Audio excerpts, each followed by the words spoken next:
America Iran युद्ध सुरु भएसँगै एउटा शब्द धेरै चर्चामा आयो, स्ट्रेट अफ हर्मुज। आखिर के हो स्ट्रेट अफ हर्मुज र किन यत्रो धेरै द्वन्द्व भइरहेको छ स्ट्रेट अफ हर्मुजको लागि? किन यति धेरै महत्त्वपूर्ण छ स्ट्रेट अफ हर्मुज? ताकि यदि स्ट्रेट अफ हर्मुज नखोल्दा इरानलाई नै सिधाइदिन्छु भन्यो अमेरिकाले। हो, आज तपाईँहरूलाई म स्ट्रेट अफ हर्मुज भनेको के हो, यो किन महत्त्वपूर्ण छ र यो कुन ठाउँमा रहेको, कस्तो ठाउँलाई चाहिँ स्ट्रेट अफ हर्मुज भनिन्छ भनेर म जानकारी दिन गइरहेको छु है त।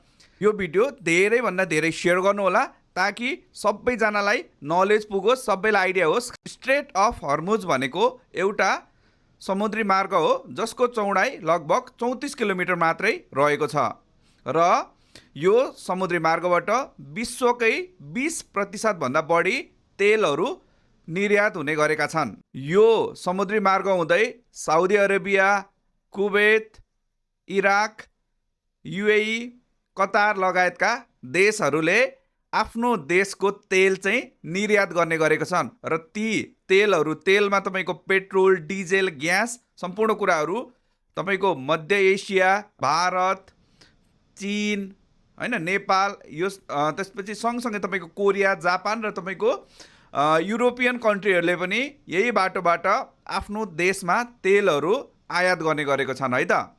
र यदि तपाईँको स्ट्रेट अफ हर्मुज बन्द भएको अवस्थामा कुनै पनि युद्ध भएर अथवा कुनै पनि कारणले यदि स्ट्रेट अफ हर्मुज बन्द हुन्छ भने विश्व अर्थतन्त्र नै समस्यामा पर्न जान्छ।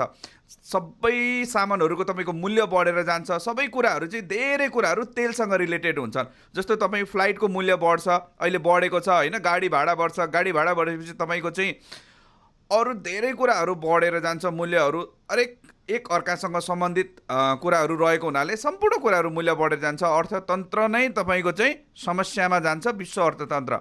त्यो भएको हुनाले पनि स्ट्रेट अफ हर्मुज धेरै नै महत्त्वपूर्ण छ र यो स्ट्रेट अफ हर्मुजलाई एउटा तपाईँको जल मार्ग अथवा समुद्री मार्ग मात्रै नभनेर तपाईँ विश्व अर्थतन्त्रकै धड्कन पनि भन्न सकिन्छ है त।